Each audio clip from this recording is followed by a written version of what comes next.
Bismillahirrahmanirrahim.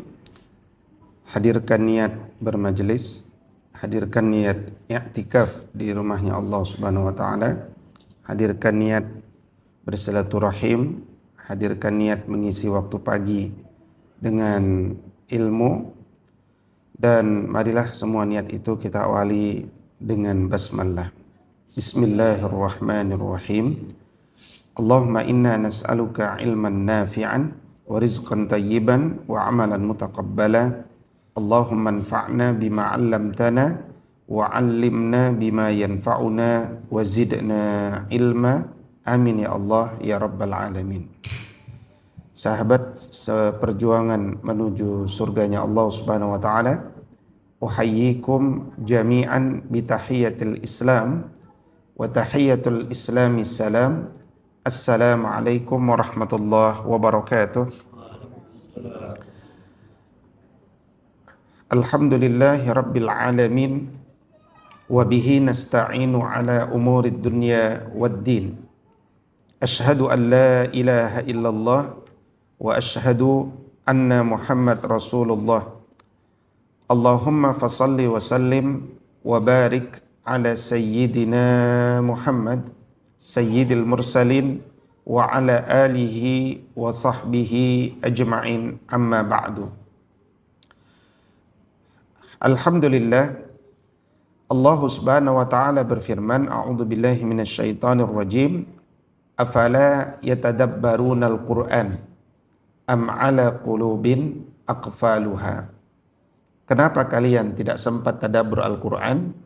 Apakah hati kalian sedang terkunci? Maka pagi ini kita duduk di rumahnya Allah untuk membuktikan bahwa hati kita tidak terkunci. Karena kita mempersiapkan waktu sekitar 1 jam ke depan untuk duduk dengan niat mentadabburi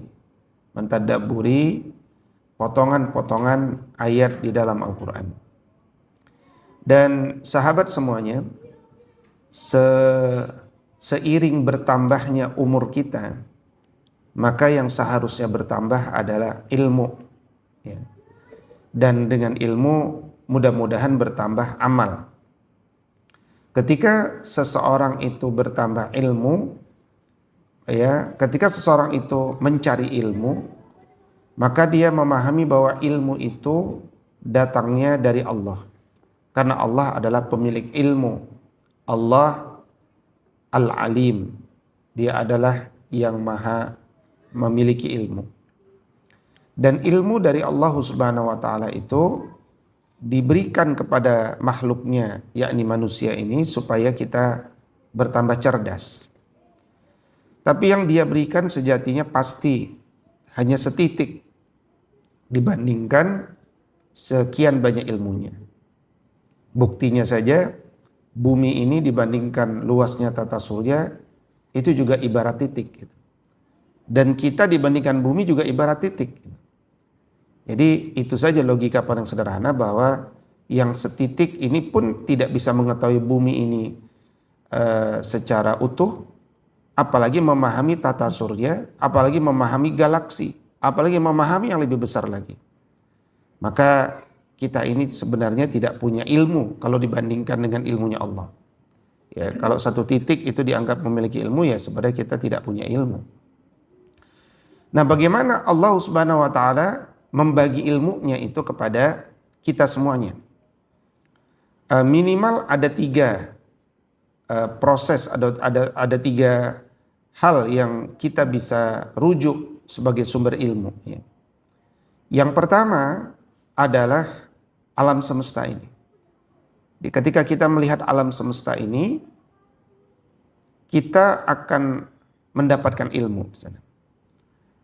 Makanya alam semesta ini disebut sebagai ayat-ayat kauniyah. Ketika kita melihat alam semesta, kita melihat ada perbuatan Allah di sana. Ketika kita melihat alam semesta, kita tahu bahwa matahari itu bukan Tuhan, tidak boleh disembah seperti Jepang menyembah.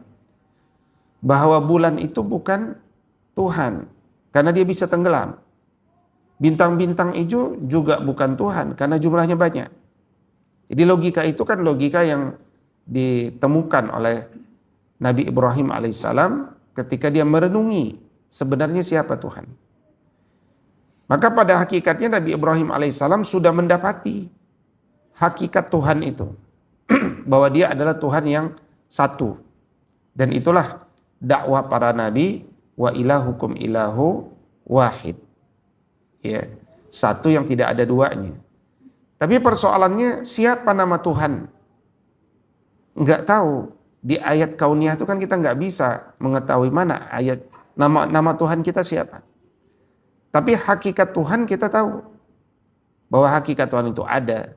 Hakikat Tuhan itu wujud. Hakikat Tuhan itu qidam, baqa, mukhalafatu lil hawadits, qiyamuhu binafsihi, wahdaniyah, qudrah, iradah. Itu bisa kita rasakan bil haqiqah. Nah, maka ternyata nggak cukup kalau kita hanya fokus pada ayat-ayat kauniyah. Karena itulah Allah turunkan ayat-ayat qauliyah. Nah, itu adalah Al-Quranul Karim. Sejak Nabi Adam alaihissalam dulu diberikan 30 suhuf. Turun kepada anaknya Nabi Adam, yang kelima yaitu Nabi Syith. Itu diberikan 50 suhuf. Turun lagi nanti kepada Nabi Nuh, kemudian lanjut lagi kepada Nabi Ibrahim, dan seterusnya dan seterusnya. Nah, dari Al-Quran itulah kemudian kita jadi tahu definisi-definisi, nama-nama, ya pelajaran-pelajaran yang nyata, yang jelas gitu. Dan sepertinya Allah Subhanahu wa taala juga memberikan ilmunya melalui manusia sebenarnya. Atau sering disebut ayat-ayat insaniyah. Buktinya kadang-kadang kita mendapatkan pelajaran justru dari mendapatkan pemahaman melalui manusia-manusia lain. Manusia-manusia lain itu bisa muslim, bisa kafir. Ya. Kadang-kadang kita bisa mendapatkan pelajaran itu dari orang kafir. Nah, pelajaran dari orang kafir itu yang disebut hikmah. Dan disebutkan bahwa al-hikmah dhallatul mu'min. Kalau kita ketemu hikmah, itu milik umat beriman sebenarnya yang tercecer. Kita misalkan pergi ke sebuah negeri yang musyrik, tapi di sana bersih.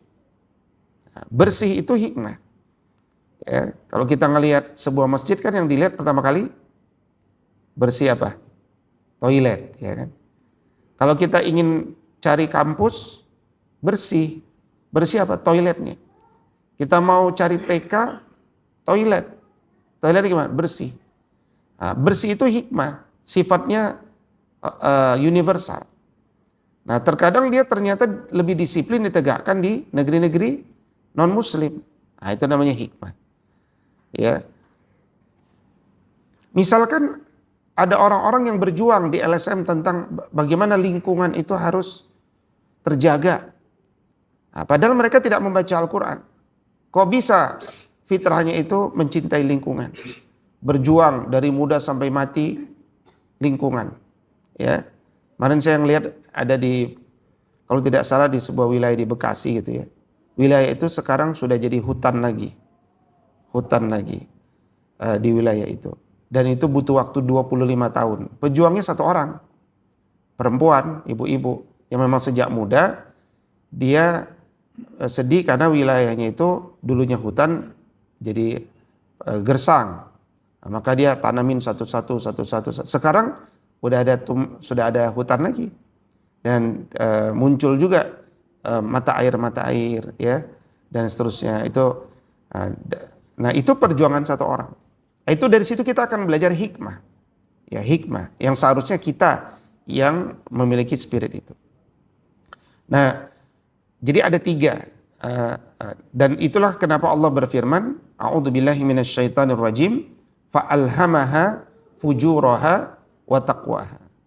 Dan maka aku ilhamkan kepada manusia itu sifat fujur dan sifat takwa. Ketika orang itu fujur, dia nggak akan dapat ilmu. Tapi ketika orang itu bertakwa, Allah akan berikan dia ilmu. Wattaqullaha wa yu'allimukumullah. Jadi ada orang belajar lama tapi nggak dapat kefahaman. Ada orang belajar sedikit, pemahamannya banyak. Itu semua kehendak Allah. Ya, semuanya kehendak Allah. Karena yang punya ilmu adalah Allah. Jadi kita ini jadi punya pengetahuan bukan karena kita belajar, ya, tapi karena Allah berkehendak.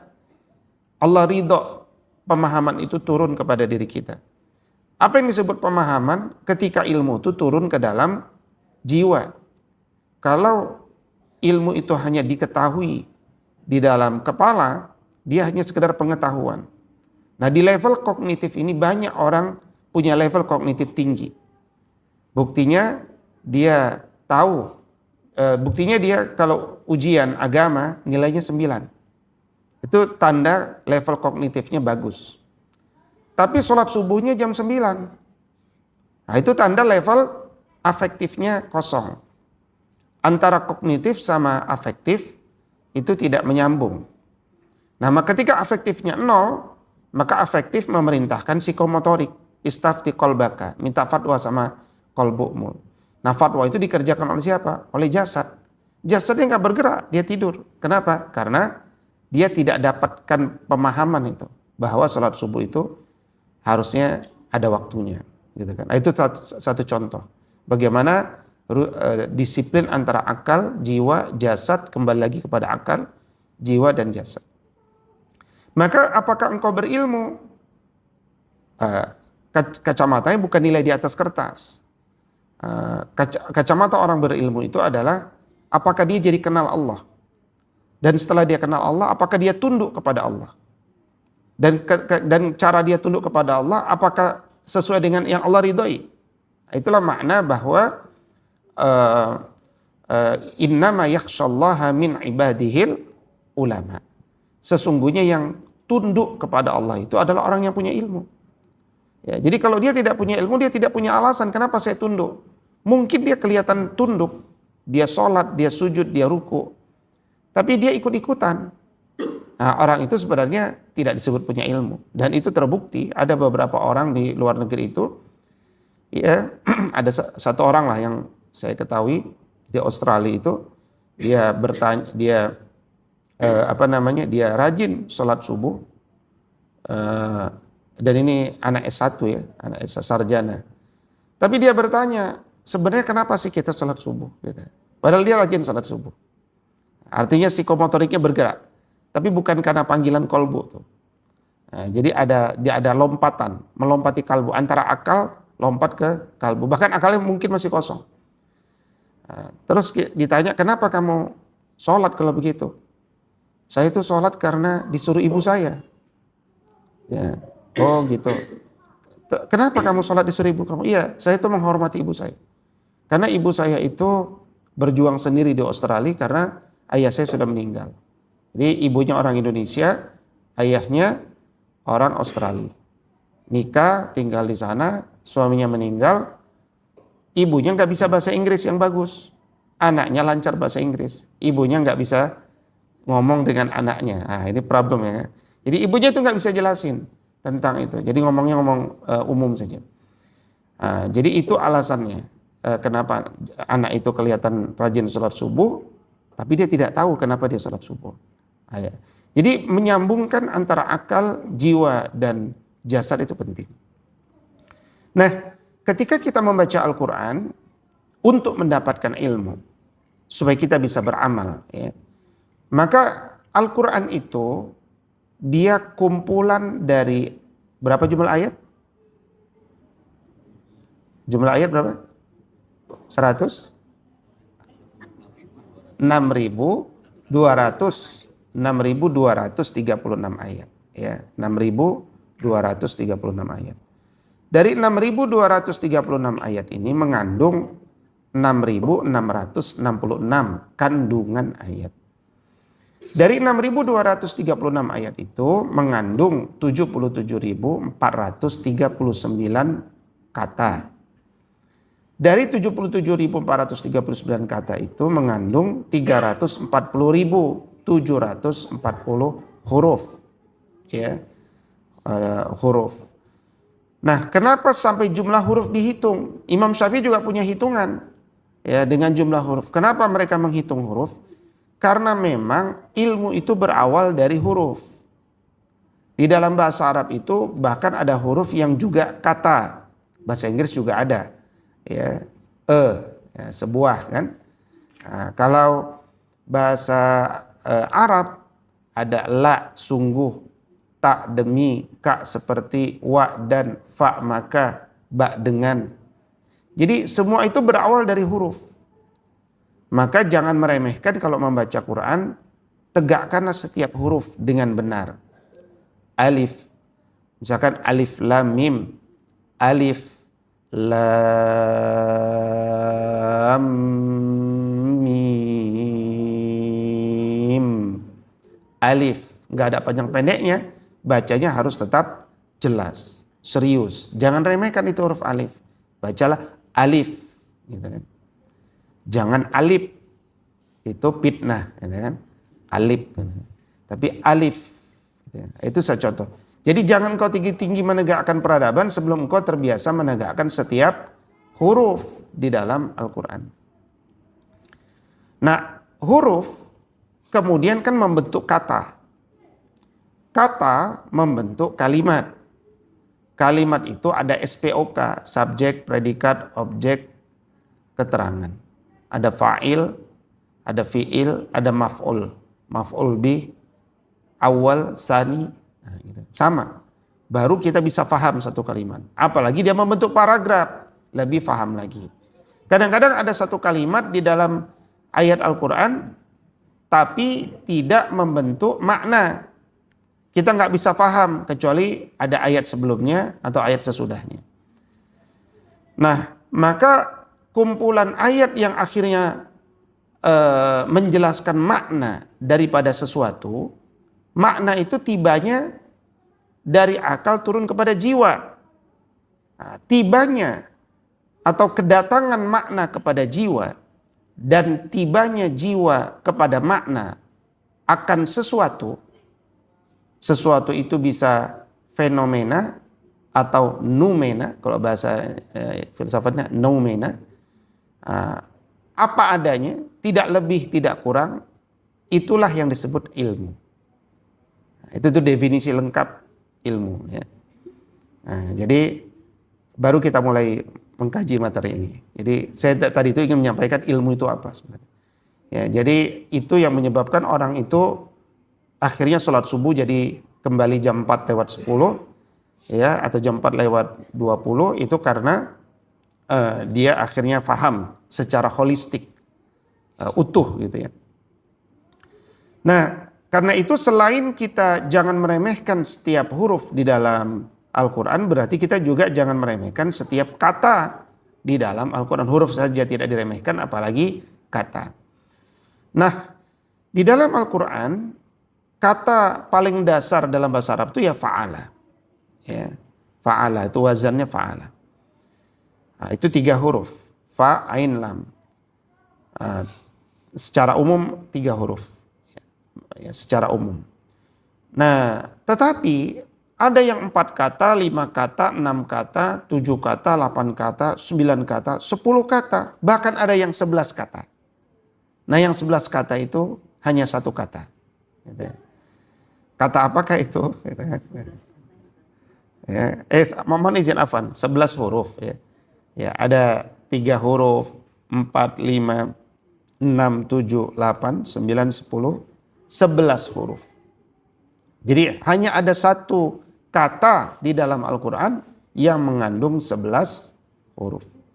Ada lagi 2 kata mengandung 10 huruf. Ya. Nah, itu yang ingin saya sampaikan. Baik. Kita buka Quran surat Al-Hijr, surat 15 ayat ke-22. Allah Subhanahu wa taala berfirman, A'udzu billahi minasyaitonir rajim. Wa arsalna ar-riyaha lawaqiha fa anzalna minas sama'i ma'a fa asqaynakumuhu wa ma antum lahu bikhazinin.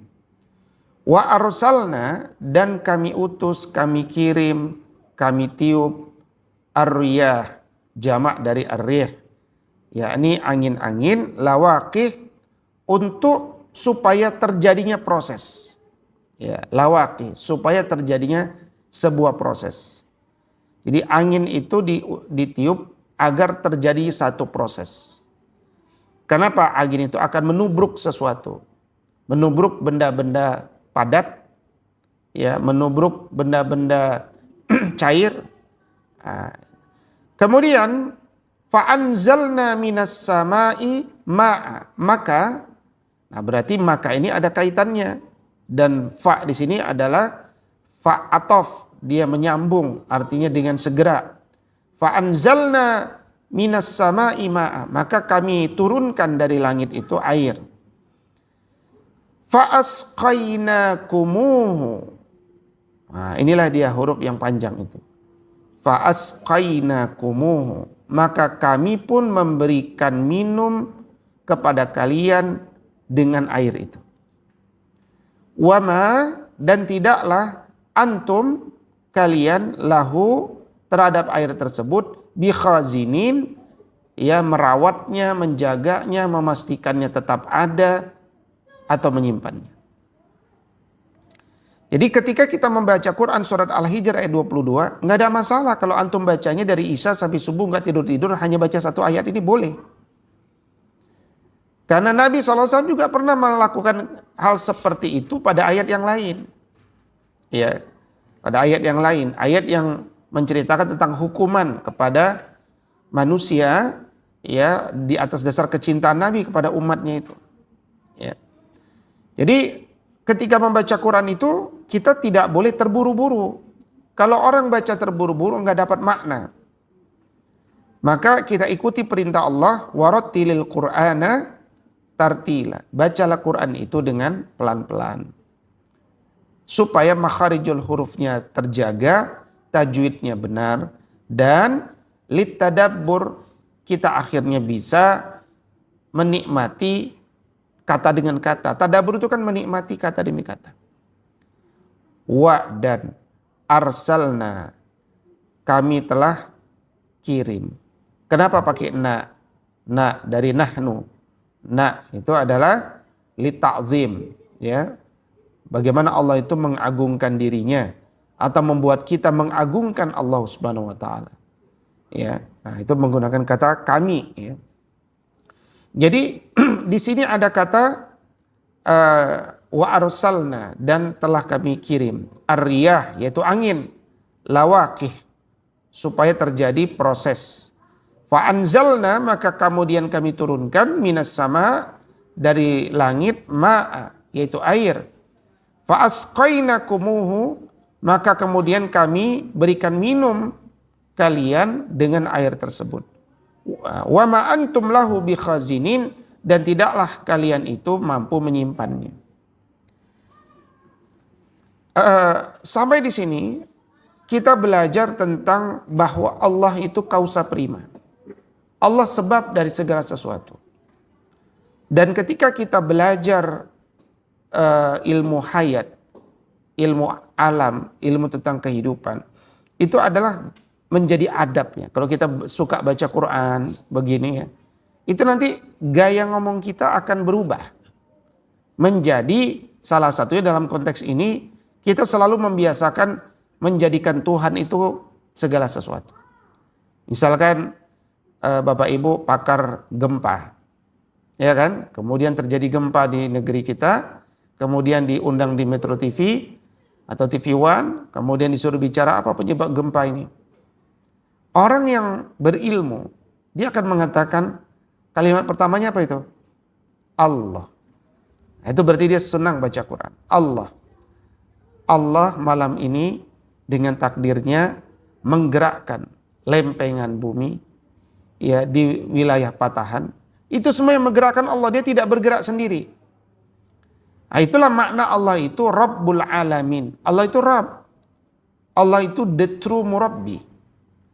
Rabb itu adalah Allah menciptakan dan kemudian tidak meninggalkan. Kalau kata Stephen Hawking, Tuhan itu ada, tapi kemudian membiarkan proses ini terjadi dengan sendirinya. Nah, berbeda umat Islam mengatakan, ya, Allah itu wujud, Allah itu menciptakan, dan Allah itu merawat ciptaannya. Allah tidak meninggalkan kita. Di semua apa yang bergerak ini adalah berkat takdir Allah.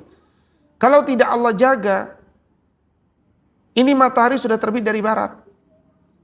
Artinya muternya bumi kita sudah tidak lagi counterclockwise. Ya kan?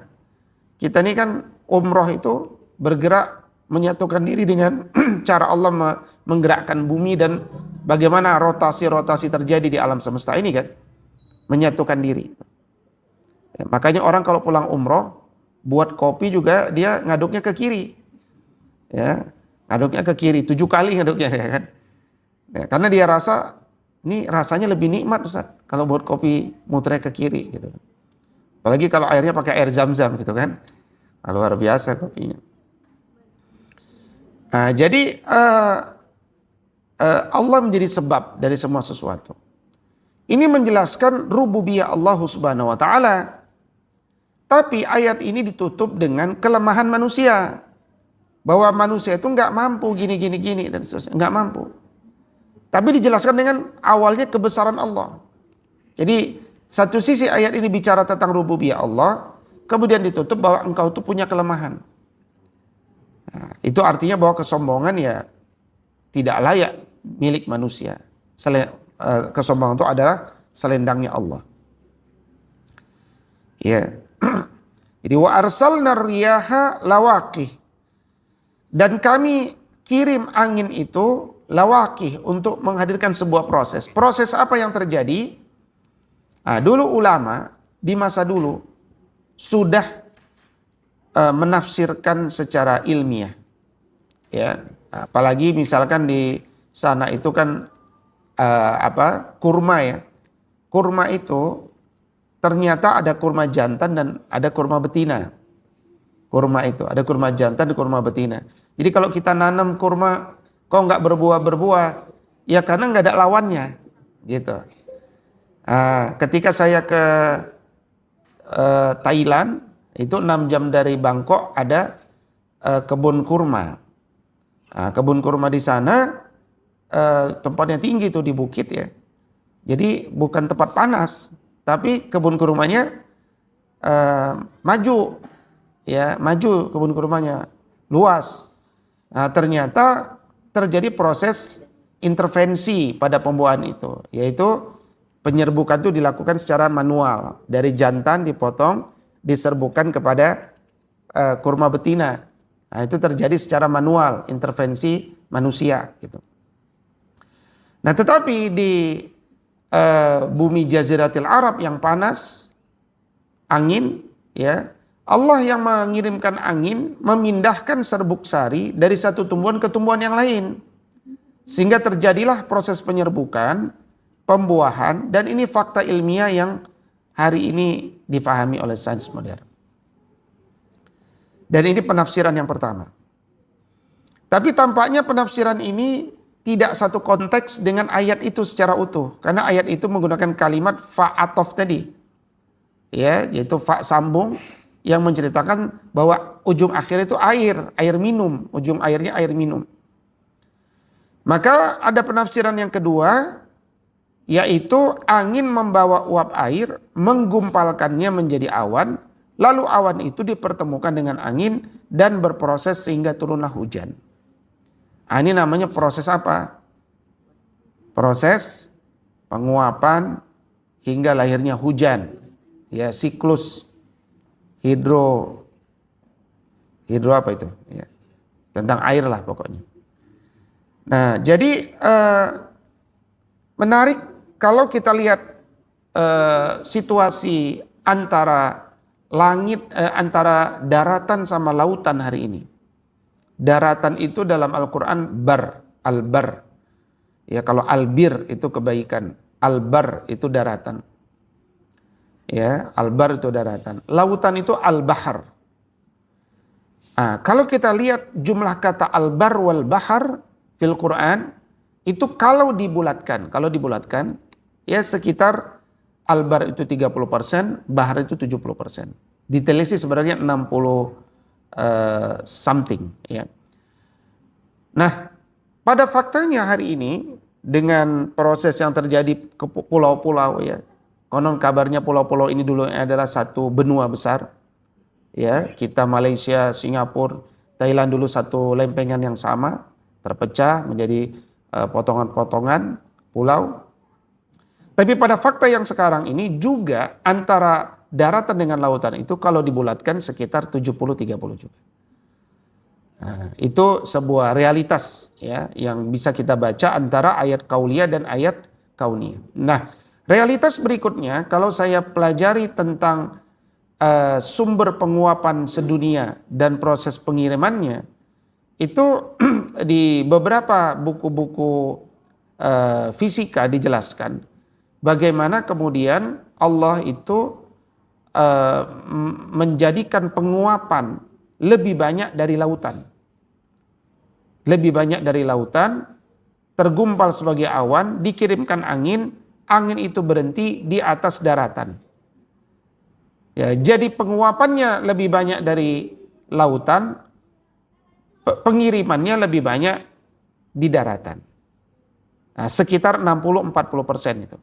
Ya, jadi 60% di daratan, 40% di lautan. Dan yang dikirim di lautan, yang dikirim di daratan itu air, murni air, tidak ada dicucuri garam. Ya, bayangin kalau kita sedang luka-luka dicucuri garam, apa enggak malah sakit gitu kan? Ya, meskipun sebagian senang, wah ada garam gratis nih dari Allah gitu kan. Tapi Allah dengan maha kasih sayangnya dia tidak kirimkan garam, dia kirimkan air H2O. Nah, jadi proses desalinasi yang dilakukan oleh Saudi Arabia ini kan air susah, uang punya, maka dia lakukan proses desalinasi kan, dari air laut itu dipisahkan garamnya, dijadikan air tawar. Wah, itu luar biasa. Proses itu sudah dilakukan Allah Subhanahu wa taala. Nah, sudah dilakukan dan gratis diberikan. Nah, ini wa arsalna riyaha lawaqih. Ada suaranya. Kemudian Allah Subhanahu wa taala berfirman, fa asqainakumuhu. Nah, ini yang tadi, fa asqainakumuhu. Jadi apa yang kita bicarakan hari ini adalah sebenarnya kita sedang tafakur alam tapi difasilitasi oleh Al-Qur'an. Kita sedang membaca ayat-ayat kauniyah tapi difasilitasi oleh ayat-ayat kauliyah. Sampai di sini kita akan punya kesimpulan bahwa ternyata kalau kita baca Al-Quran, kita disuruh belajar ilmu alam. Dengan demikian ilmu alam itu adalah ilmu agama. Dan ilmu agama itu adalah ilmu dunia. Karena semua ilmu agama itu adalah ilmu yang diterapkan di dunia. Betul. Tidak ada Bapak Ibu belajar ilmu agama untuk diterapkan di akhirat. Ada nggak? Nggak ada. Tapi kenapa Bapak Ibu sering mengatakan, nak, kamu harus belajar ilmu agama dan ilmu dunia. Nak, kamu harus seimbang antara ilmu agama dengan ilmu dunia. Padahal semua ilmu itu untuk diterapkan di dunia. Kecuali Bapak Ibu mungkin bicaranya berbeda. Nak, kamu harus belajar ilmu cari uang sama ilmu beribadah, gitu kan? Tapi itu juga berbahaya karena mencari uang itu nanti tidak dalam rangka ibadah. Padahal mencari uang itu Nabi sudah katakan, ya bekerjalah kalian supaya kalian bisa berinfak. Ya, artinya bekerjanya itu sudah bernilai ibadah. Ya, tapi jadilah kalian gubernur supaya kalian bisa minta jatah preman. Jelas itu bukan ibadah. Ya. Jadi semua itu innamal a'malu binniyat. Dan ayat-ayat seperti ini di dalam 6.236 ayat itu bisa sampai 10%, Pak. Bisa sampai 10% isi Quran. Ilmu pengetahuan alam itu. Sementara ilmu pengetahuan sosial, IPS, itu bisa sampai 86%. Tapi kenapa orang pintar itu seakan-akan kalau dia menguasai IPA apa IPS? IPA itu membuat anak IPS rendah diri.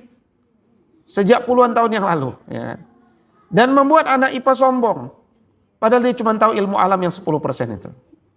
Muncullah anak-anak IPA yang nggak bisa berkomunikasi dengan sesama manusia. Pinternya sama komputer doang. Tapi juga muncul anak-anak IPS yang mengharamkan ilmu alam. Ya, nggak usah belajar sains itu ilmu barat, nah, gitu kan. Nah, muncullah dikotomi antara ilmu sosial dan ilmu alam. Nah, ilmu sosial itu ilmu agama dalam pengertian tertentu, muamalah, ya, itu ilmu agama.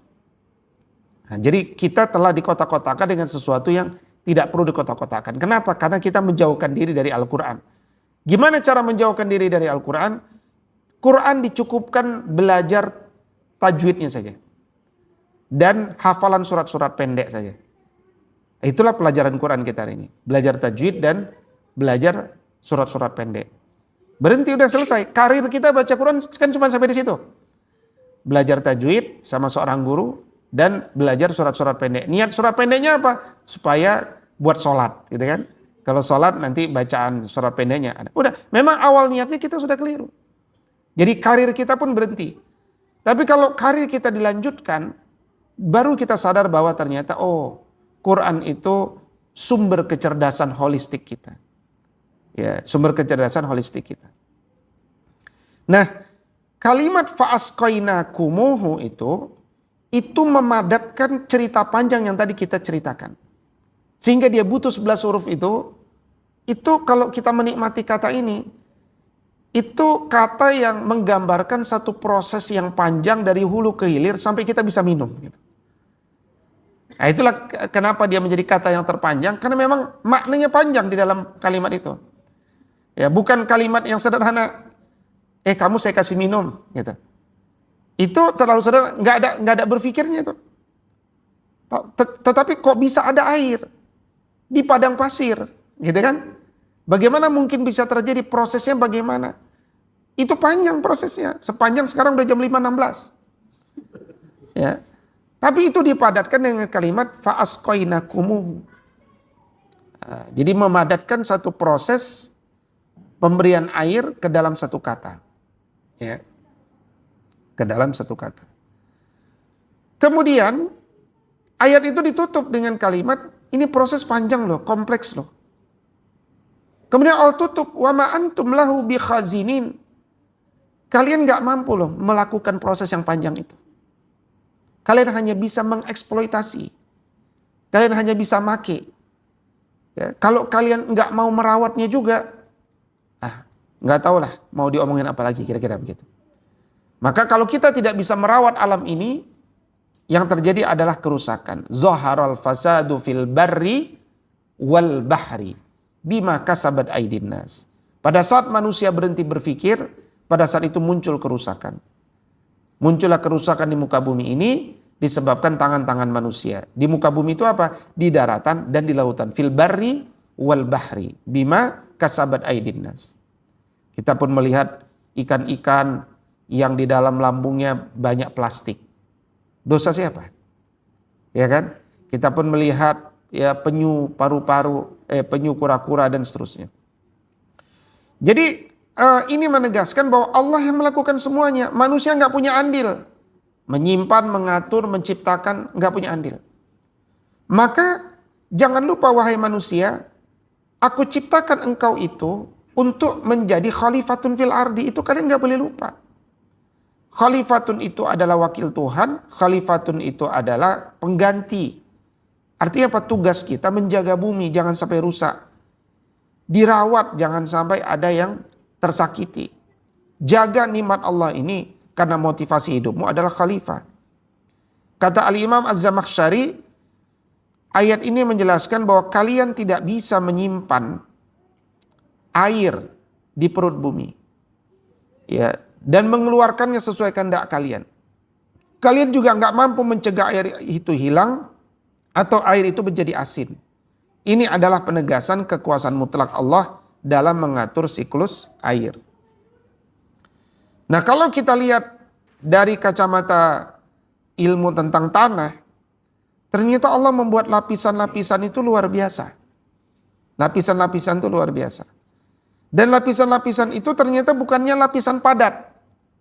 Jadi kalau kita lihat gambar ini ya, Ini kan berarti lapisan padat dijaga oleh lapisan cair. Ya kan gitu ya. Jadi lapisan padat di atas lapisan cair. Lapisan cair ini cair ya. Tapi cair itu karena dia dijaga oleh satu rongga yang keras. Jadi yang atas itu nggak goyang-goyang kan gitu kan. Tapi kebayang kalau lapisan cair itu kosong. Kan gitu kita mikirnya. Kan dari dulu bumi ini, kata Syed Muhammad Naqib Al-Atas ya, bumi ini sudah berjalan, kalau kepercayaan Al-Atas itu kalau tidak salah, dunia itu usianya cuma 8.000 tahun, bukan jutaan tahun. Ya. Manusia itu, zaman manusia itu hanya sekitar 8.000 tahun.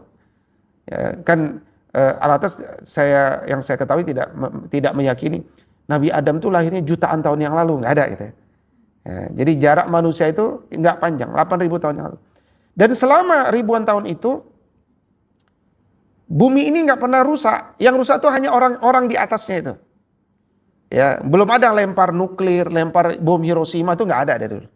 Ya terjadi saja kerusakan di atas, permusuhan, pertumpahan darah, tapi nggak ngerusak dalam. Kecuali 300 tahun terakhir. Khususnya ketika muncul revolusi industri. Ketika peradaban Islam jatuh, bangkit peradaban barat, ditemukan teknologi mesin uap, seterusnya. Pada saat itulah terjadi perusakan alam yang luar biasa. Makanya ilmu ekonomi itu kan ilmu untuk memenuhi kebutuhan manusia yang terbatas dengan sumber daya alam, untuk memenuhi kebutuhan manusia yang tidak terbatas dengan sumber daya alam yang terbatas. Rusak. Setelah rusak baru muncul mata kuliah ekonomi lingkungan. Gimana supaya mencegah lingkungan. Setelah ekonomi lingkungan muncul, baru muncul perdagangan karbon. Ya, dan seterusnya. Jadi kebayang kalau air tanah ini kosong, logika yang mungkin akan terjadi apa? Tanah dari atas jatuh ke bawah. Ya, dan mungkin itu fenomena yang menyebabkan kadang-kadang di beberapa negara, di Arab juga ada itu. Lagi dansa-dansi tiba-tiba jatuh ke bawah. Jatuh ke bawah. Jadi kita ini sebenarnya tidak nyaman, tidak aman, tidak merasa aman. Kita sedang duduk, bisa saja Allah berkehendak jatuh ke bawah. Nah. Yang kedua, bisa jadi juga ketika dia kosong, masuklah dari rongga-rongga yang lain. Apa itu? Ya, air laut. Air laut masuk ke dalam. Kalau air laut masuk ke dalam, air di bor rasanya asin. Nah, itulah kira-kira seperti kita wudhu di stasiun kota. Ya, kalau Bapak Ibu sholat di musola stasiun kota, wudhu rasanya asin. Nah, kok bisa asin? Apakah bawahnya air laut? Ya, yang jelas airnya sudah mengandung garam kan gitu. Dan konon kabarnya di Monasnya itu juga sudah mulai asin gitu ya, kata seseorang. Jadi dan ternyata air itu berlevel-level. Ada air fritis, air tanah dangkal, ada air artesis, air tanah dalam. Gimana cara mengambil airnya itu? Dibuatlah sumur. Sumur fritis, sumur artesis. Gimana naikkan ke atas? Pakai mesin. Setelah ada teknologi mesin, baru ada proses pengeboran. Naik dari bawah. Berapa dalam dibor? Ya, bisa 6 meter, bisa 20 meter, bisa 100 meter. Dari sinilah air kemudian oleh sebagian orang digunakan untuk apa? Untuk snow wash. Ya kan? Bersihin mobil, habis itu bersihin mobil dengan air yang sangat kencang tuh. Kencang berarti kan pengeluarannya lebih banyak ya. Kemudian membersihkan lagi kotoran di bawahnya. Nah, itu air dari mana? Kalau air dari air tanah, berapa galon, berapa ton keluar setiap hari? Berarti banyak sekali di dalam itu. Sebagian lagi menggunakan air itu untuk di-packing ke dalam air minum. Air plastik. Ya, nggak usah jauh-jauh, di Depok ini juga ada. Ya, satu tempat tuh di Sawangan itu, yang di situ di pinggir jalan. Di situ ada pabrik, dia ngambil dari bawah, masukkan ke botol jadi air minum. Ya. Dulu kalau nggak tahu sekarang masih ada apa enggak. Berarti di botolnya harusnya tertulis apa? Ya, sumber air artesis, sumber air bor. Tapi kan ini datangnya ujung-ujungnya kayaknya dari gunung. Ya udah, karena kayak dari gunung dia tulislah sumber air mata air pegunungan, gitu kan. Nah terus kok ada mata air? Apa itu istilah mata air? Mulailah kita berdebat kosakata. Apa itu mata air? Apa itu air pegunungan? Apa itu air arti? Ini kan semuanya kosakata manusia. Nah, bagaimanapun kosakata manusia itu pada hakikatnya kita ngeliat bil hakikoh. Hakikat ini yang nanti kemudian dinamai. Ya hakikatnya adalah di bawah bumi ini ada lapisan. Dan hakikatnya lapisan itu harus terjaga. Itu hakikatnya. Karena kalau dia tidak terjaga pasti akan terjadi kerusakan.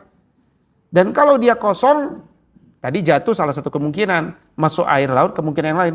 Kemungkinan yang lain apa? Erosi, pergerakan tanah, pergerakan lempengan, itu semua muncul. Jadi memang rizki Allah itu luar biasa. Orang itu sebenarnya kan dia tidak berusaha ya, misalkan air ya, kan dia cuma ngambil aja, ngambil dari sesuatu yang tidak bisa diperbaharui, kan nggak bisa diperbaharui. Antum memasukkan air dari atas sampai ke air artesis kan gimana caranya? Kan nggak bisa. Ya kalau kita bicara biopori memasukkan tanah, mungkin masuknya ke air fritis, ya. Itu pun kalau kita buat lubang-lubang biopori masuk ke dalam. Karena kalau tanah itu kan kalau dia terlalu padat belum tentu bisa masuk. Apalagi kalau tanah itu disemen semua. Ya, tanah itu disemen semua. Hujan masuk, hujan pengen masuk ke dalam tanah, dihalangin oleh manusia. Akhirnya dia larilah ke tempat yang rendah, masuk ke parit. Paritnya juga udah di beton. Lari terus ke sungai, sungai juga ada di beton. Lari terus ke laut. Ya sudah wajar kalau ini makin kering, lautnya makin tinggi, tenggelamlah kita. Kan itu kan logika sederhana. Nah, maka dari sini muncul satu pertanyaan. Terus kita mandi pakai air pump, apa pakai air bor? Nah, ilmu dulu, jangan pakai uang, pakai ilmu dulu. Kalau ilmu pakai apa? Air PDAM apa air bor? Yang bagus. Bukan yang sehari-hari kita. Yang bagusnya. Bagusnya pakai air PDAM atau pakai air bor? Hah? Kalau kaitannya menjaga lingkungan, menurut hemat saya lebih bagus pakai air PDAM. Menjaga lingkungan. PDAM sumbernya dari mana? Setelah dipelajari, dan hari ini makin banyak orang yang belajar, PDAM itu mengambil dari sumber mata air yang sudah mengalir. Artinya dia mengalir terus. Itu dikuasai oleh pemerintah. Melalui PDAM. Dari situ kemudian dialirkan. Artinya, memang kalau nggak dikelola oleh PDAM, air itu akan terus mengalir. Dan hampir semua sumber mata air di Indonesia ini sebenarnya sudah dikuasai oleh PDAM. Kecuali oleh PDAM disewakan lagi atau dijual lagi kepada air pegunungan. Gitu kan? Air pegunungan, kira-kira begitu. Nah, jadi menurut hemat saya, sebenarnya umat ini sebaiknya beralih ke PDAM, bukan atas pesanan PDAM, bukan, ya, tapi dalam kacamata kajian ini, dan saya sudah melakukan itu juga, saya punya sumber air bor, tapi semenjak kemudian PDAM itu ada dan masuk, pada saat itu saya langsung berubah ke PDAM. Ya, kenapa? Ya saya harus bayar, tapi saya mengira itu bagian daripada kebaikan, ya, membayar sesuatu untuk menjaga kelestarian. Kecuali airnya lagi butek atau lagi hitam, tapi selama ini belum pernah gitu kan. Nah, pada saat itu kita punya cadangan, kira-kira begitu. Nah, ini skema lapisan air tanah. Melalui proses-proses itu. Nah, apa pelajarannya? Pelajarannya adalah manusia jangan merasa memiliki dan juga jangan menjadi sombong. Tuh, saya kan punya usaha air, apapun lah ya, snow wash, macam-macam, apalagi hotel. Ya. Kalau hotel, perusahaan di Sidak, ya dia ada air PDAM-nya. Tapi patut diduga, dan pasangan patut diduga, dia juga punya sumber air bor yang cukup banyak. Nah, dan dalam tata aturan pemerintah kan itu nggak boleh. ya wajib mereka itu menggunakan air PDAM tuh. Ya, nah, sumur bor boleh tapi cadangan. Tapi kalau disidak patut diduga juga. Nah, maka usaha-usaha kita jadi maju semuanya. Tapi sebenarnya ada Allah di balik semua usaha kita itu. Minimal yang zahir semuanya difasilitasi oleh Allah. Ya, difasilitasi oleh Allah. Maka betapa tergantungnya kita secara mutlak pada air yang diturunkan Allah, dan karena itu manusia harusnya tidak lagi ragu untuk beribadah hanya kepada Allah. Tauhid uluhiyah, kita aja bisa jadi kaya karena Allah, kenapa kita tidak tunduk dan sujud kepada Allah? Kira-kira begitu pelajaran. Ya, kalau Allah menahan saja proses yang tadi kita sebutkan, apa yang terjadi? Kekeringan, kelaparan. Ada satu negara di Afrika, saya nonton video di YouTube itu sekitar 7 tahun yang lalu ya mungkin, atau 6 tahun yang lalu. Itu air di sana tuh sudah habis. Sampai tersisalah sumber mata air terakhir, danau, itu dijaga oleh militer. Dan orang-orang barat banyak yang tinggal di situ, mereka pun dibiasakan hidupnya sangat-sangat terbatas. Kalau nginep di hotel itu, diceritakan di hotel itu, ada air mandi harus pakai spons. Ya, cuci mobil itu bisa sebulan sekali. Pokoknya sangat-sangat terbatas air di sana dan bayarannya sangat tinggi. Ya, hanya orang-orang yang mampu saja. Nah, mungkin kita di Indonesia mengatakan air masih banyak Ustaz. Iya masih banyak. Tapi kita bicara penjagaan, perawatan. Nah, meskipun masih banyak, itulah alasan kenapa wudhu itu yang paling bagus adalah hemat air. Ya, jadi Islam itu rahmatan lil alamin. Apa-apa yang sifatnya universal di muslim dan non muslim itu pelajaran Islam tuh sebenarnya. Misalkan kalau kita ke hotel ada tulisan terima kasih Anda tidak menggunakan handuk dua-duanya. Kan ada gitu kan? Terima kasih Anda hanya menggunakan satu handuk. Terima kasih Anda meskipun nginap 3 hari tapi nggak minta ganti handuk. Kan kita ada kalimat gitu kan, kurang lebih bahasa Inggrisnya apa tuh? Itu menunjukkan universal. Orang tuh ingin kita hemat. Hemat itu pelajaran Islam pasti. Pasti pelajaran Islam. Kementerian Kesehatan mengatakan jangan rusak paru-paru. Makanya gambar di semua rokok kan aneh-aneh kan gambarnya kan? Ya itu pasti pelajaran Islam. Pasti pelajaran Islam. Itu kira-kira begitu. Apa yang dibenarkan oleh sains, baik kesehatan, alam, lingkungan dan seterusnya, Islam pasti akan menguatkan itu. Dan sekaligus ayat ini sebenarnya membantah tegas terhadap kaum musyrikin yang menyembah selain Allah. Bahwa apapun yang kalian sembah hari ini, yaitu berhala, dewa, dia tidak bisa menjalankan satu proses yang tadi kita sebutkan. Dan itu hanyalah Allah Subhanahu wa ta'ala. Dan bagaimana Allah menyimpan air tanah itu luar biasa. Sampai tidak terkontaminasi, bersih, tidak beracun, bisa diminum langsung. Nah itulah lapisan akuifer itu. Dia dibuat lapisan sedemikian rupa, ada batu, ada pasir hitam, kan luar biasa tuh. Ya, yang itu menjadi sistem penyimpanan alami bumi dan itu di luar kendali penuh manusia. Manusia cuma paling bisa hari ini mengeksploitasi. Tapi Allah yang mengendalikan proses pengisian ulang dan ketersediaannya dengan kehendak Allah. Dan angin, bersyukur kepada Allah ketika angin itu ada, ya, karena dia akan bergerak itu melakukan tugasnya memindahkan awan, memampatkan uap air, membuahi tanaman, terjadi penyerbukan. Maka sebagai refleksi kita pagi ini adalah nikmati semua proses alam yang ada ini karena ini semua adalah di baliknya ada tangan-tangan Allah Subhanahu wa taala. Angin itu hanyalah sebab, air itu adalah akibat yang kita nikmati, tapi ada Allah sebagai pembuat sebab. Maka kalau ada perantara yang sedang kita pelajari hari ini proses itu berarti ujungnya adalah ada Allah Subhanahu wa taala. Karena semua ini adalah makhluk, Allah itu adalah Khalik. Bapak Ibu, itu baru ayat pertama yang kita bahas. Tapi memang hanya satu ayat itu yang mengandung 11 huruf. Ya, kalau dilanjutkan nih akan ada beberapa kata, yaitu 2 kata yang terkait tentang 10 huruf. Tapi waktu sudah menunjukkan 5.33 waktu Indonesia Barat, sementara waktu syuruk 5.25 waktu Indonesia Barat. Kalau ada diskusi dipersilahkan. In uridu ilal islah mastata'tu fa iza azamta fatawakkal 'ala Allah. Assalamualaikum warahmatullahi wabarakatuh.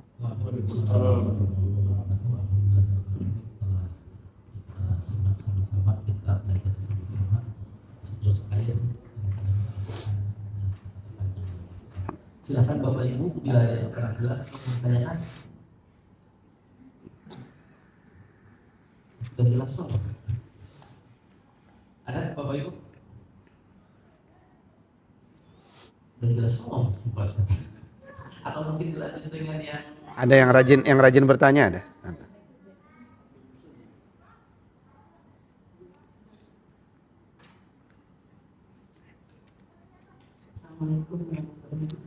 Waalaikumsalam warahmatullahi wabarakatuh.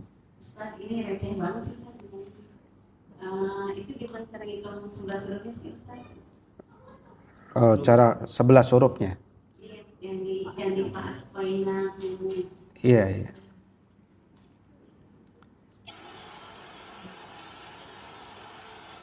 Iya.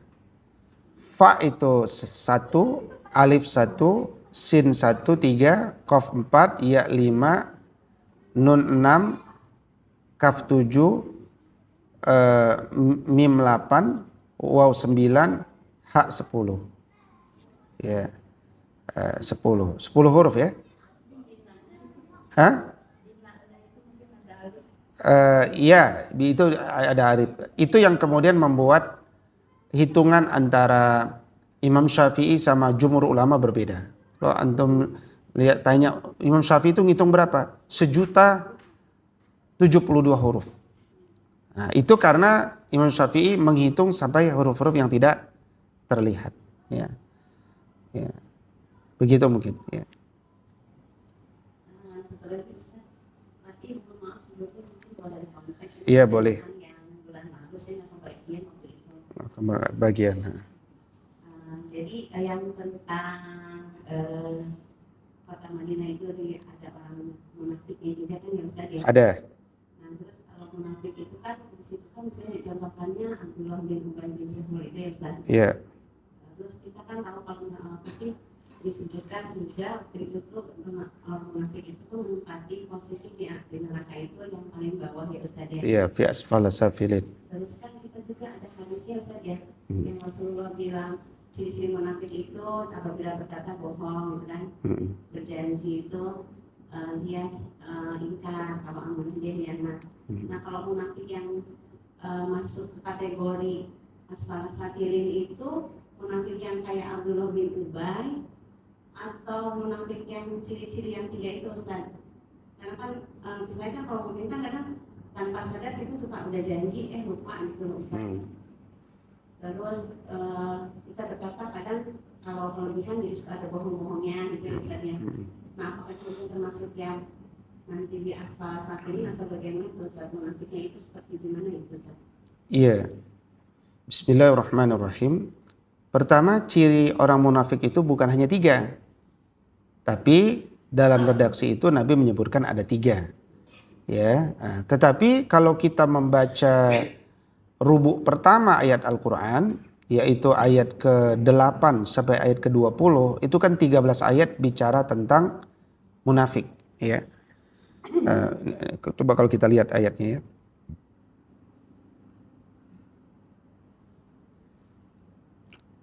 Buka Quran surat Al-Baqarah ya, ayat ke-8 sampai 20. Ya. Wa minan nasi may yaqulu amanna billahi wa bil yaumil akhir wa ma hum bimumin. Ini yang paling tegas menjelaskan bahwa orang itu fi asfala safilin. Yakni apa? Dia itu ngaku beriman padahal dia tidak beriman. Ya, dia mengaku beriman tapi dia tidak beriman. Itu yang betul-betul tidak dimaafkan Allah Subhanahu wa taala. Karena artinya dia kufur. Dan mereka punya niat yukhadi'un Allah walladzina amanu. Dia niatnya memang menipu Allah dan orang-orang beriman. Padahal wa ma yakhda'una illa anfusahum wa ma yash'urun. Dia tidak menipu kecuali diri mereka sendiri. Kenapa bisa terjadi begitu? Karena fi qulubi maradun.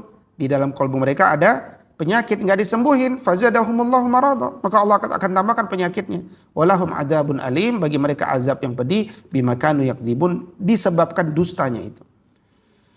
Wa idza qila lahum la tufsidu fil ardi qalu innama nahnu muslihun. Nah, kemudian orang munafik ini suka mengatakan kami nggak pernah membuat kerusakan di muka bumi. Kami cuma jualan air kok, nggak ngerusak bumi gitu kan. Kalau innama nahnu muslimun, kami ini cuma membuat kebaikan, kami banyak kok melakukan CSR seterusnya, kira-kira begitu. Itu kalau kaitan dengan bisnisnya itu. Ini motivasinya kalimatnya sama. Ya, karena kerusakan di muka bumi ini bisa kerusakan zohir, bisa kerusakan batin. Kerusakan batin itu ya penyimpangan akidah, ya kesyirikan dan seterusnya. Ala innahum mufsidun walakin la yash'urun. Padahal mereka itu enggak sedang berbuat kebaikan. Apa yang mereka tampakkan sebagai kebaikan itu hanya setitik daripada keuntungan mereka. Tapi mereka tidak menyadarinya. Wa idza qila lahum aminu kama amanan nas qalu anu'minu kama amanas sufaha. Ketika mereka disuruh beriman, mereka bertanya, apakah kami harus beriman seperti orang-orang bodoh? Ala innahum sufaha walakin la ya'lamun. Padahal yang bodoh itu adalah mereka sendiri, mereka tidak faham.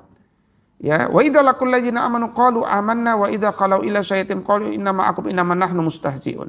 Terus ya. Ya. Nah, ini di antara ayat-ayat yang kemudian menjelaskan kepada kita semuanya bahwa ada ciri yang lebih berat lagi, yaitu kaitan dengan keimanan. Termasuk nanti muncul di ayat-ayat yang lain. Misalkan ciri orang munafik itu kalau dia menegakkan sholat qamu kusala, dia berdiri sambil malas-malesan. Malas-malesan belum sampai fi asfalas safilin belum, ya, tapi sifat malas itu adalah sifat yang tidak boleh dirawat karena dia milik orang-orang munafik. Sampai muncul nanti surat Al-Munafikun, surat khusus tentang orang munafik yang juga di sana ada ciri-cirinya. Tapi semua itu berawal dari ciri-ciri yang kecil. Kadang-kadang kita diminta datang kondangan, kita jawabnya insya Allah ya, gitu kan? Insya Allah ya, itu artinya datang apa nggak datang? Hah? Ini kalau Bapak Ibu bilang insya Allah ya, datang apa nggak datang tuh kira-kira? Itu ya, saya nggak jawab lah pokoknya. Tapi yang jelas jangan sampai kita mengucapkan insya Allah jika Allah berkehendak ya, padahal di dalam niat kita sudah ada 90% tidak datang. Kenapa bisa 90% nggak datang? Karena tiket pesawat udah kita beli. Di hari itu kita udah punya tiket pesawat. Terus kenapa berani-berani bilang insya Allah? Nggak enak Ustadz. Nggak enak bilang nggak biasa datang. Nah, Islam itu mengajarkan kita untuk mulai berani bicara yang tidak sesuai harapan. Karena yang dibutuhkan oleh seseorang itu kepastian. Saya harus siapkan makanan buat kamu enggak? Kan gitu sebenarnya. Di balik itu kan ada titik. Ya, saya siapkan makanan buat kamu enggak? Kalau siapin berapa orang? Kamu mau datang buat berapa? Kan pasti begitu ya. Saya dan Bapak Ibu kan juga kalau nyiapin kan berapa orang? Pasti biasanya satu kali berapa? Bagaimana pengalaman? Satu orang berapa? Satu keluarga berapa? 2 apa 4? Mungkin 3 ya jatuhnya ya. Kali 3. Jadi kalau undangan buat 100 berarti makanannya 300 kan gitu kira-kira. Ya, antara 2 sama 4 kan? Antara 2 4 berarti kan 3. Kenapa 4? Ya anaknya 2 gitu kan. Ya, anaknya 2 kan ya 3 gitu kan kira. Nah, kalkulasi itu kan penting. Jangan sampai terjadi mubazir. Karena 50% bilang insya Allah ya. Itu kan pusing kita, insya Allah ya. Padahal kita udah kebiasa belajar pemikiran Islam itu. Ini insya Allah ya, ini diukur dari pemikiran Islam apa beneran? Nah, itu kan rumit. Jadi orang menuntut ilmu itu jadi menganalisis kata-kata itu jadi rumit ya. Nah, maka jangan persulit manusia yang sudah sulit. Ya, katakan mohon maaf Bunda, saya nggak bisa datang. Kenapa? Hari itu sudah pesan tiket. Tapi tenang Bunda, rekening Bunda berapa? Nanti saya titip buat anaknya. Nah, kan udah selesai. Kita nggak datang nggak apa-apa. Yang penting sudah ada kalimat buat anaknya kan gitu. Nah, itu manusiawi itu begitu. Ya, baik. Demikian mungkin.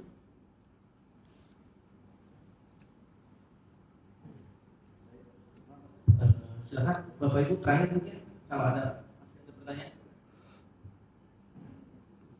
Mungkin sudah jelas ya Pak Ustaz? Ya. Alhamdulillah mungkin sudah jelas. Mudah-mudahan menjadi manfaat buat kita semua. Sekarang baru belajar 11 ayat di pagi ini. Kajian ini ditutup dengan doa. Astaghfirullahalazim. Astaghfirullahalazim. Astaghfirullahalazim. Allazi la ilaha illa huwal hayyul qayyum wa atubu ilaik. A'udzu billahi minasyaitonir rajim. Bismillahirrahmanirrahim. Alhamdulillahi rabbil alamin. Hamdan yuwafi ni'amahu wa yukafi mazidah. Ya Rabbana lakal hamdu wa lakal syukru kama yanbaghi li jalali wajhikal karimi wa azimi sultanik. Allahumma salli ala sayyidina Muhammad. Allahumma anta rabbuna farzuqna al-istiqamah. Allahumma arhamna bil Qur'an. Allahumma rabbana ja'alna wa auladana min ahli al-Qur'an. Allahumma inna nas'aluka ridhaka wal jannah wa na'udzu bika min sakhatika wan nar. Allahumma faqihna fid din wa 'allimna at-ta'wil. Allahumma inna na'udzu bika min munkaratil akhlaq wal a'mali wal ahwa. Allahumma ansur man nasrad din. Allahumma ansuril mujahidin fi Gaza alladzina yujahiduna litahriril masjidil aqsa. Allahumma ansur ikhwanana al-muslimin al-mustad'afina mazlumina ala ardi Filistin, ala ardi Sudan wa fi kulli makan. Allahumma rabbana hablana min azwajina wa dhurriyyatina qurrata a'yun waj'alna lil muttaqina imama. Rabbana atina fid dunya hasanah wa fil akhirati hasanah wa qina adzaban nar. Wa sallallahumma ala nabiyyina Muhammadin wa ala alihi wa sahbihi wa sallim. Wa akhiru da'wana anil hamdulillahi rabbil alamin.